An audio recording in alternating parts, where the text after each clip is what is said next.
even know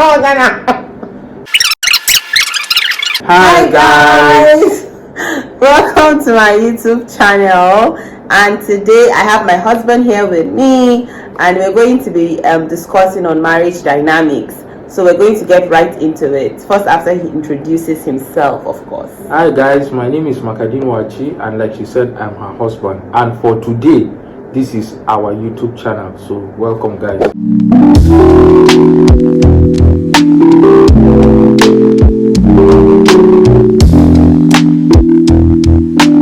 So we got married in 2022, December 2022, and we have known each other for a long time. But the short story is we got married in 2020.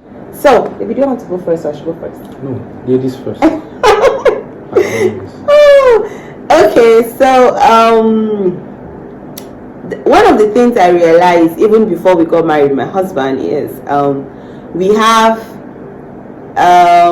not very much alike, and what I mean by that is there are differences in our personality.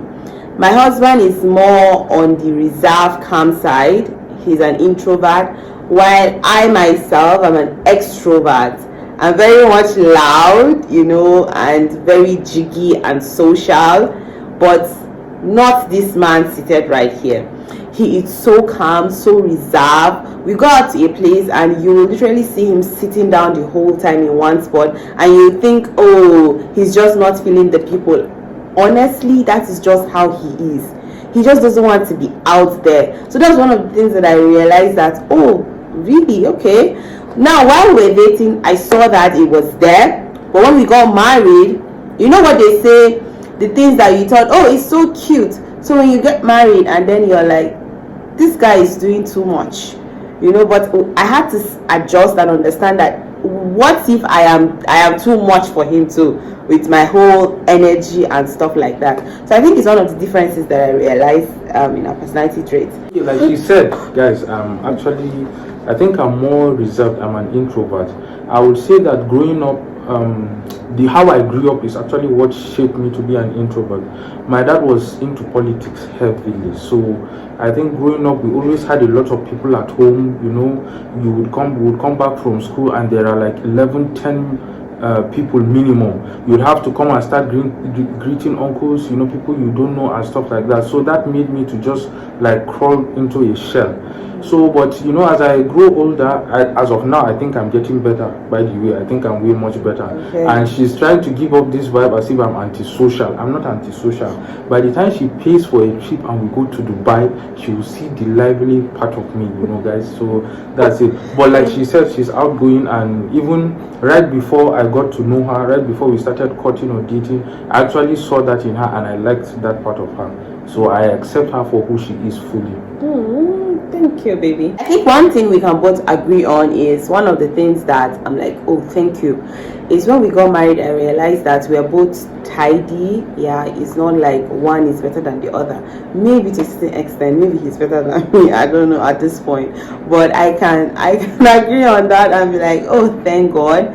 We both love to walk into tidy place. It's not like one person is giving another person headache. Another way of saying it is, in as much as we are two different people per se, we actually have a lot in common. And one of the things is, like she said, the tidiness. We like our place well arranged. We like a neat environment. Yeah, very deep. So I remember back in the days, maybe in school, I had some roommates. I had some people that were like, I was too overly neat for them, in a manner of speaking.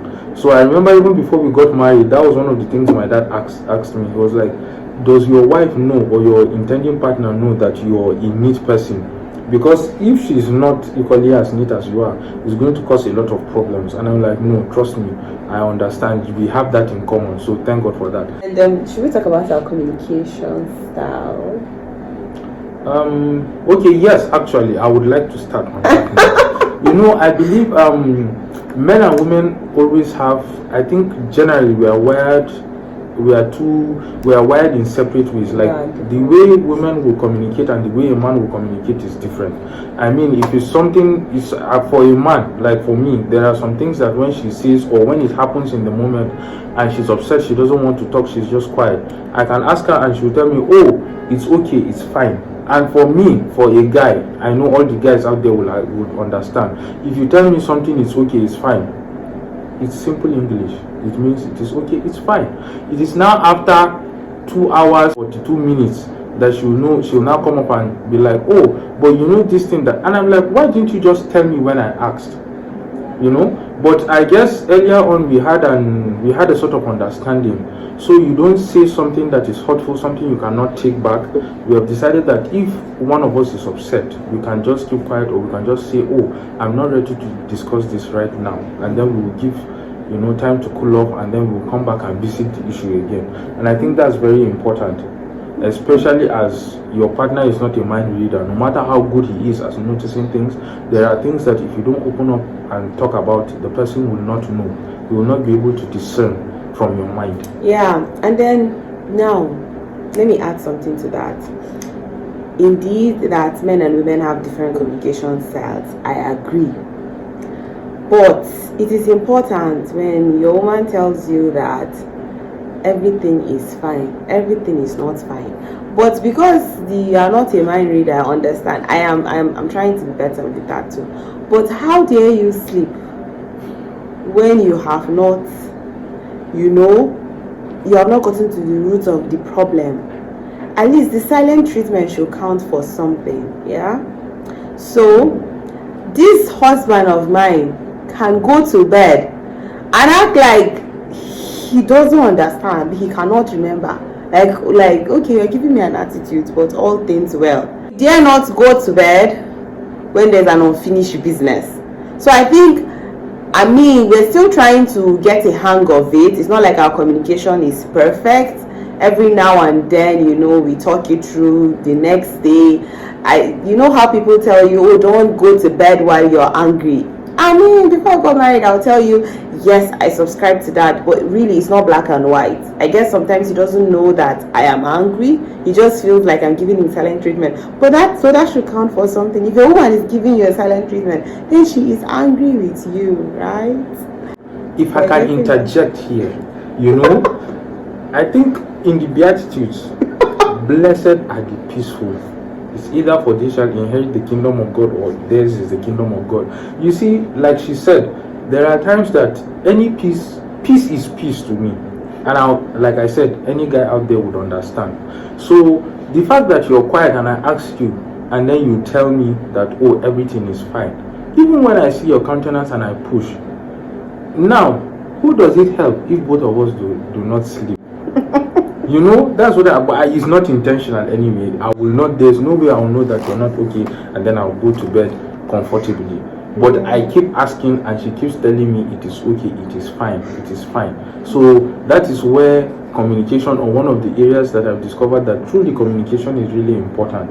If you don't open up to how you're feeling, oh, this thing has hurt you, and there have been instances where things have happened, and in her judgment or in her thinking, that no, it's just normal, there's nothing to it, and maybe on a normal day that thing is supposed to be normal, but it rubs you off the wrong way.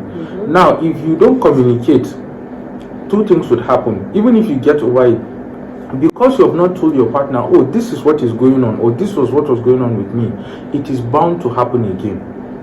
So you can see that it should have. Yeah. So like I said, communication is actually really very important. I think one for sure, maybe last year, as at last year, I would chip in and tell him that honestly, I don't mind for us to relocate, to just leave this country. And my husband, on the other end, he doesn't see me eat face to face. He thinks it's better we just go on vacation and come back. And I think that is one of the major, thing that we have not seen. We're not seeing eye to eye. Then also our saving and spending habits. There is such a gap, but I think right now we're rubbing off on each other. Before we got married, this man right here was the spender to the core, and I was the saver. Like, I just want to save and save. The little thing that you would be like, no, let's just save this money. My husband would be like, no, let's spend it. Now, I think we're changing the lens. I think it's the other way around now. I think I am the spender and he's gradually becoming the saver. Because right now for me, any morning we get just something like, can we just go and let's go and splunge?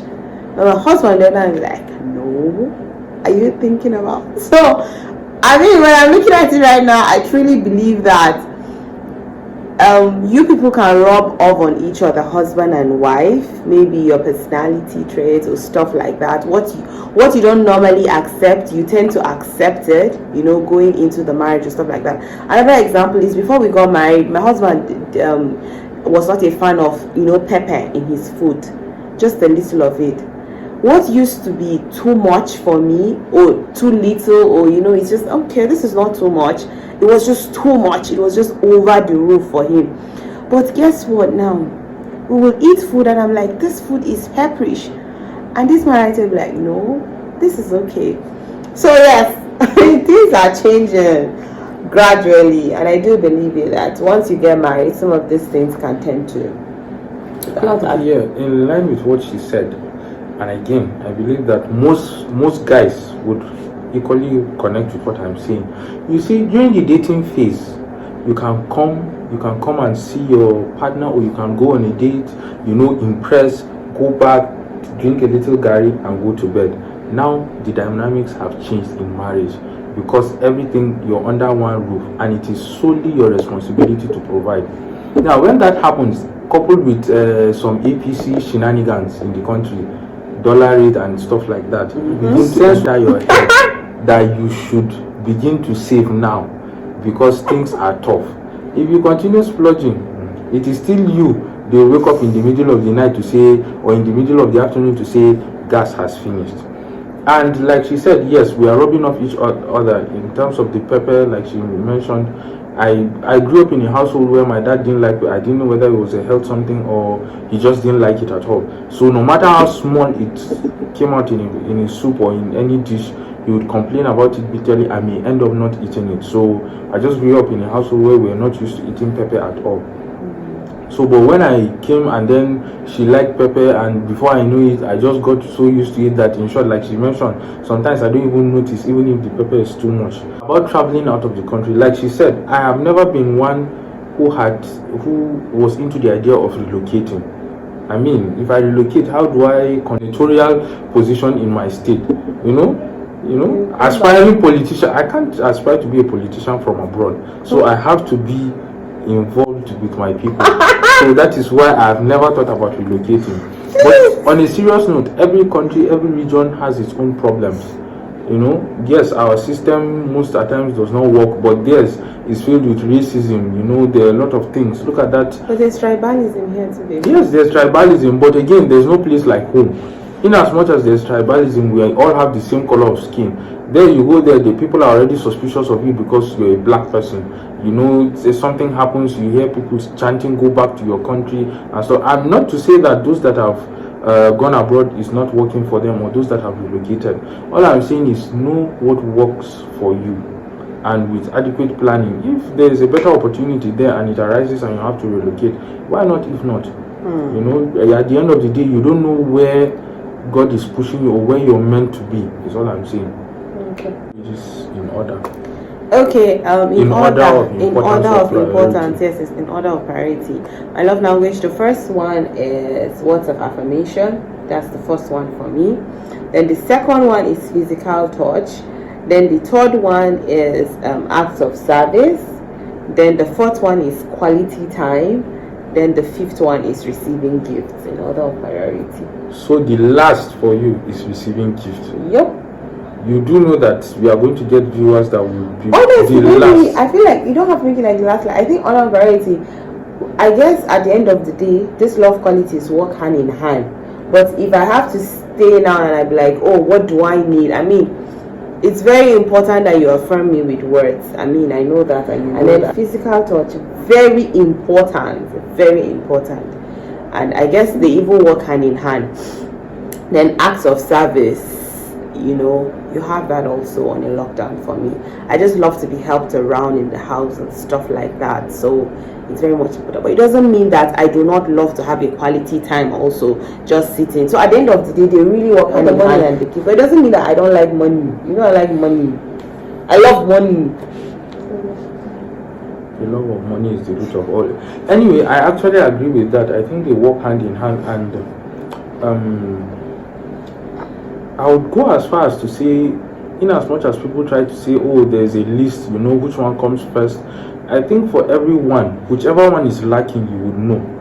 If today, let's say the words of affirmation is not there, but you're receiving the gifts, you're receiving acts of service, you know, you would still want to hear, so you would feel that it's lacking. So I'm also with you on that. I feel they work hand in hand. And if you're a person who, okay, you like receiving gifts, let's say, okay, that's the number one on your list. If today you keep receiving gifts and then there's no act of service, no words of affirmation, no physical touch, you know, it will almost go to mean and say, what's the point of the gift?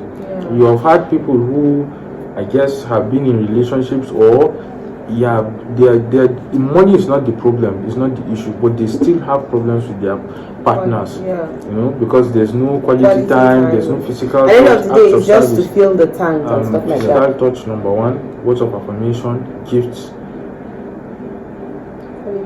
quality time, and then acts of service. Like I said, not as if it's not important, but you know, they work hand in hand. Take away one and you will still feel, oh, there's something. And I also know about this, I don't know if it's true, but people say that if whatever your partner does for you, like it's consistent, it's probably what he wants you to do. What he wants you to do for him. Sending you gifts, showering you with a lot of gifts and all of that. Maybe that is what he wants you to do for him. I don't know how true that is. I've actually heard that. You've actually mentioned that to me before. But I think for me, when I'm gifting someone something, or when I'm gifting you, for instance, I try to think of things you would appreciate, things that you like. For instance, there's no point in gifting someone an expensive watch who doesn't really value wristwatches or doesn't wear wristwatches at all. And there's no point in giving someone perfume who is just carefree. He doesn't, you know, everybody uses perfume, but I'm just putting it there. So if you're gifting someone something, it should be something they would appreciate, something they value, you know, that they cherish. So among the two of us, I know she's the social person. She's the person who, you know, she likes mingling with people. That's why when on her last birthday, I thought about giving her a surprise, getting people to come and celebrate her. But you see, for me now, I can walk into the door and I'll see people and I'll think, oh, we are under attack, what is going on? So you see, but it doesn't necessarily mean that because I keep doing it for her, that is what I would want. Of course, everybody loves to be celebrated, but I mean, we can just go to a nice place, you know, go for an outing, I can get a gift. I mean, I would appreciate it more, I would tend to think, than, you know, that. So it may be true for some people, it may not be true for other people. It is also, she failed to mention, it is also important to support your partners in whatever they are doing, you know, whatever little thing they are doing, you should be able to show your support in one way or the other. So you see, for so long, even before we got married, I've actually been pushing her to do this because I feel like, oh, it's she has, like, she would be good in it. So, but you see, my own support was turned on, you know, it was something that I wanted to be behind the camera, not in front. You know, oh, finances, you know, you need this equipment, you need this, oh, you need us to go to this. But you see, yesterday she came up and she was like, oh, I'd like you to be my guest. And I'm like, I don't think I'm cut out for this. So, ladies and gentlemen, let's just say happy wife, happy life, and here we are today. Yes, baby, thank you so much for coming here coming on the couch with me today. I know it was not an easy decision.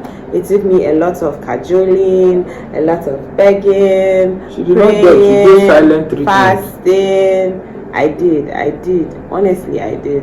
But thank you. I know that this was so difficult for you. Thank you so much for coming here. Honestly, I just felt like what's the best way for me than to have my husband as the first person here on the couch with me. So yes, guys, I'll see you on the next video. Thank you so much, and please don't forget to subscribe, don't forget to like, don't forget to share this video. Until next time, bye guys.